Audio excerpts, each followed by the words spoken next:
आज मेरा जादुई आईना पूरी तरह बनकर तैयार हो चुका है।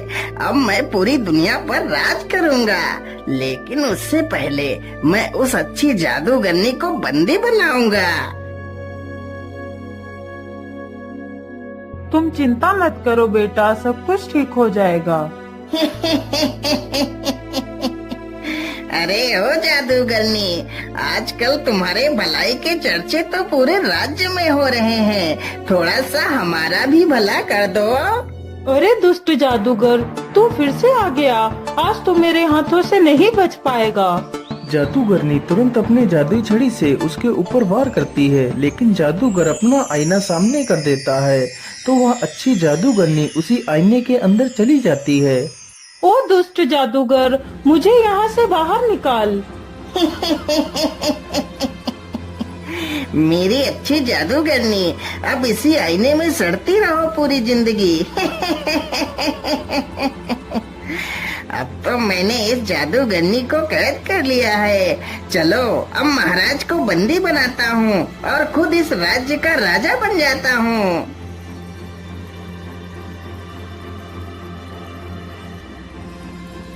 महाराज, पेश करता हूँ दुनिया का सबसे अद्भुत आईना। इसमें आप अपने आप को देखकर यह जान सकते हैं कि आप कितने शक्तिशाली हैं महाराज। हाँ हाँ जादूगर, क्यों नहीं, मैं इसमें जरूर देखना चाहूँगा आखिर मैं कितना शक्तिशाली हूँ। राजा चुपचाप आईने के सामने जाता है, तभी वह उसी आईने में समा जाता है। अरे ये क्या, महाराज तो आईने के अंदर चले गए।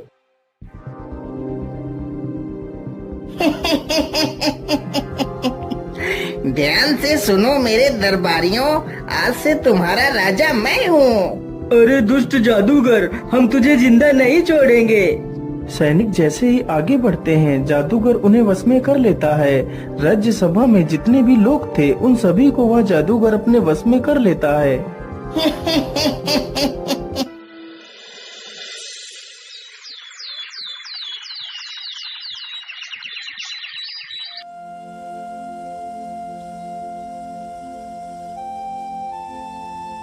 बेटा, तुम रोज रोज ऐसे कब तक भटकते रहोगे? मेरी मानो तो तुम्हें महाराज के पास जाना चाहिए। वह तुम्हें जरूर किसी नौकरी पर रख लेंगे। वह बहुत दयालु हैं। हाँ माँ, आप बिल्कुल ठीक कहती हो। आज मैं महाराज के पास ही चला जाता हूँ। इतना सोचकर रमेश एक पोटली में खाना बांधता है और राजा से मिलने के लिए निकल पड़ता है।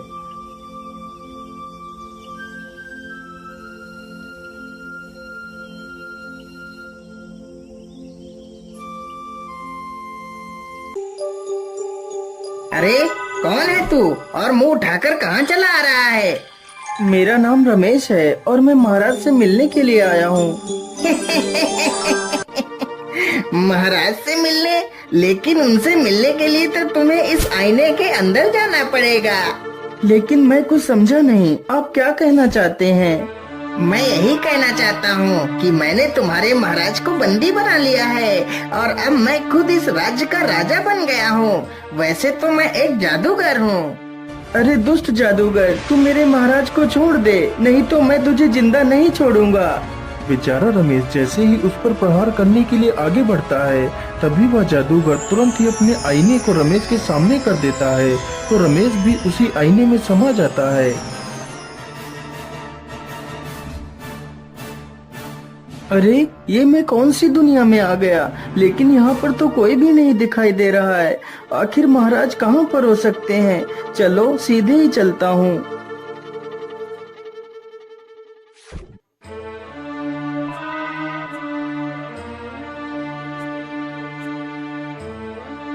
रमेश चलते चलते एक जंगल से गुजरता है। ओफो, चलो जाओ यहाँ से।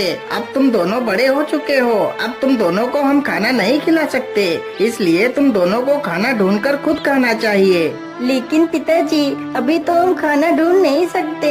कुछ दिनों के लिए हमें और रुक जाने दीजिए। लेकिन कौवा जान चुका था कि उसके दोनों बच्चे अब खुद पर निर्भर होने के काबिल हो चुके हैं, इसलिए कौवा अब उन दोनों बच्चों को अपने ऊपर निर्भर नहीं रखना चाहता था।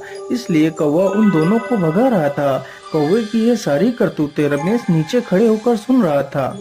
अरे ये कौवा तो अपने बच्चों को खाना देने से मना कर रहा है, इसे ऐसा नहीं करना चाहिए। चलो भागो तुम दोनों यहाँ से, नहीं तो मैं तुम दोनों को चोंच मार मार कर भगाऊंगा। अच्छा ठीक है पिताजी, हम दोनों यहाँ से चले जाते हैं। इतना कहकर दोनों बच्चे पेड़ से नीचे उतरकर वहीं बैठ जाते हैं। अरे बच्चों, तुम परेशान मत हो, मैं तुम्हें अपना खाना दे देता हूँ। इतना कहकर रमेश अपनी पोटली से 2 रोटियां निकालकर उन दोनों बच्चों के सामने रख देता है। हे नेक दिल इंसान, हम तुम्हारा ये एहसान कभी नहीं भूलेंगे। इतना सुनकर रमेश आगे बढ़ता है, तभी अचानक से काले बादल छा जाते हैं और जोर जोर से हवाएं चलने लगती हैं। अरे ये क्या, अचानक से इतने काले बादल कहाँ से आ गए? मुझे लगता है अब तो जोर की बारिश आने वाली है। मैं ऐसा करता हूँ, जल्दी से किसी सुरक्षित स्थान पर चलकर छिप जाता हूँ।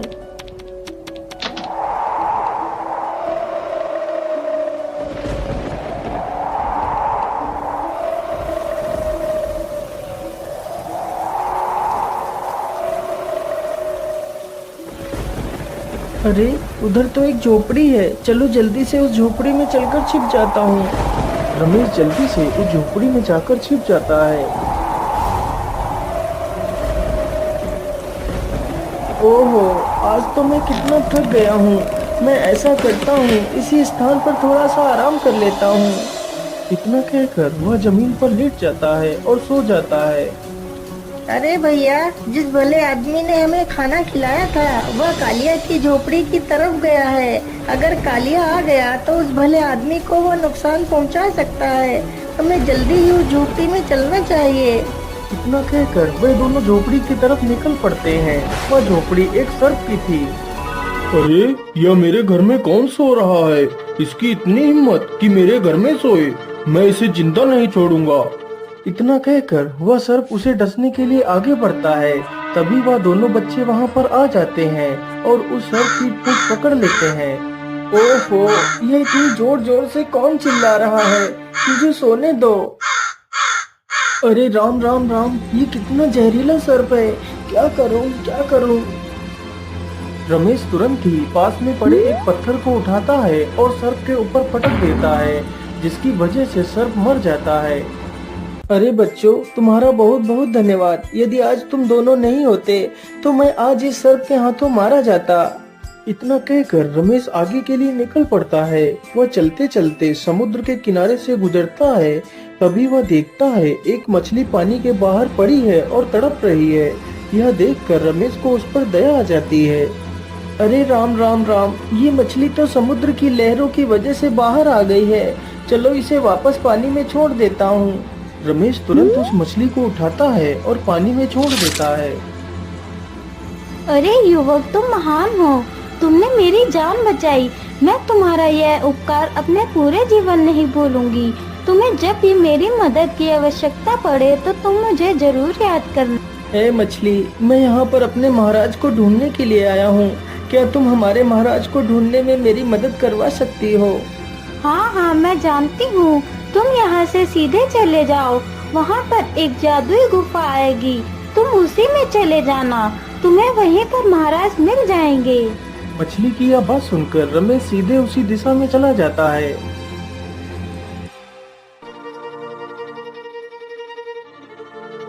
मुझे लगता है यह वही गुफा है जिसकी बात वह मछली कर रही थी। चलो इसके अंदर चलता हूँ। रमेश गुफा के अंदर चला जाता है तो देखता है गुफा में कई सारे लोग बंदी हैं, जिसमें वह अच्छी जादूगरनी भी शामिल थी। महाराज, आप तो इस पिंजरे में बंद हैं। मैं आपको यहाँ से कैसे आजाद कराऊं? अरे बेटा, इस पिंजरे से आजाद भी होगे तो क्या इस आईने से बाहर कैसे निकल पाएंगे? लेकिन आप कौन हो? मैं एक जादूगरनी हूँ। मुझे उस जादूगर ने धोखे से बंदी बना लिया है। हे जादूगरनी, क्या यहाँ से बाहर निकलने का कोई मार्ग नहीं है? बेटा, यहाँ से बाहर निकलने का बस एक ही रास्ता है। तो आप जल्दी से बताइए, वह रास्ता क्या है? मैं आप सभी को यहाँ से आजाद कराऊंगा। यहाँ से बाहर निकलने के लिए हमें एक जुगनू पत्थर ढूंढना होगा जो पत्थर समुद्र में मिलेगा। यदि वह पत्थर मिल जाए तो मैं उस जादूगर को अच्छा मजा चखा सकती हूँ। हे जादूगरनी, आप चिंता ना करें, मैं जल्दी ही उस जुगनू पत्थर को ढूंढ कर लाऊंगा। इतना कहकर रमेश वहाँ से निकल पड़ता है और समुद्र के किनारे पहुँच जाता है। हे मछली मेरी दोस्त, तुम कहाँ हो? मुझे तुम्हारी मदद की आवश्यकता है। बोलिए दोस्त, तुम्हें मेरी क्या सहायता चाहिए? मेरी दोस्त, मैंने अपने महाराज को ढूंढ लिया है, लेकिन अब मैं एक चमकीला पत्थर ढूंढ रहा हूँ। यदि वह पत्थर मुझे मिल जाए तो मैं अपने महाराज के साथ साथ बाकी सारे लोगों की भी जान बचा सकता हूँ। अरे तुम चिंता मत करो, मैं जानती हूँ वह चमकीला जुगनू पत्थर कहाँ है। तुम यहीं रुको, मैं अभी वह पत्थर लेकर आती हूँ। मछली तुरंत पानी में जाती है और कुछ ही देर में वह चमकीला जुगनू पत्थर लेकर आ जाती है। जुगनू पत्थर देखकर रमेश बहुत ही खुश हो जाता है और जल्दी से वह पत्थर लेकर वहाँ से चला जाता है। ये लीजिए जादूगरनी, मैं उस जुगनू पत्थर को ले आया हूँ। जादूगरनी तुरंत उस जुगनू पत्थर को अपनी छड़ी से स्पर्श कराती है तो जुगनू पत्थर उसी छड़ी में समा जाता है तो वह और भी ज्यादा शक्तिशाली हो जाती है। जादूगरनी का पिंजरा अपने आप ही नष्ट हो जाता है।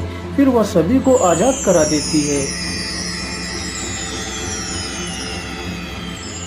अरे जादूगरनी, हम यहाँ से आजाद तो हो गए, लेकिन हम यहाँ से बाहर कैसे निकलेंगे? महाराज, यह एक जादुई नगरी है। यहाँ से बाहर जाने के लिए हमें उस अनोखे झरने के पास चलना होगा। सारे लोग जल्दी ही उस झरने के पास जाते हैं।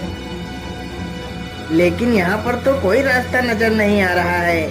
महाराज, आप फिक्र मत करिए, मैं अभी रास्ता बनाती हूँ। जादूगरनी ने तुरंत ही अपनी जादुई छड़ी से एक रास्ता बना दिया। फिर सारे लोग उसी रास्ते के अंदर चले जाते हैं। अरे ऐसे कैसे नहीं देगा? सैनिकों, तुम जल्दी से जाओ और मोहन को पीटते हुए मेरे पास लेकर आओ। जादूगर इतना कह ही रहा था कि तभी राजा और वह जादूगरनी तथा बाकी के सभी लोग उस शीशे से बाहर आ जाते हैं। अरे रे रे रे, ये क्या? ये सारे लोग बाहर कैसे आ गए? चलो कोई बात नहीं, बाहर तो निकल आए, लेकिन अब तुम लोग जीवित नहीं बचोगे। जादूगर तुरंत अपनी जादुई छड़ी से उन सब पर अपना वार करता है, लेकिन तभी वह जादूगरनी उसके वार को रोक लेती है। अरे मूर्ख जादूगरनी, तू मेरे रास्ते से हट जा। मेरा तुझसे कुछ भी लेना देना नहीं है। यदि तू मेरे रास्ते से नहीं हटी तो मैं तुझे खत्म कर दूंगा। जादूगरनी ने तुरंत अपना वार किया तो वह दुष्ट जादूगर एक तोता बन जाता है और एक पिंजरे में कैद हो जाता है।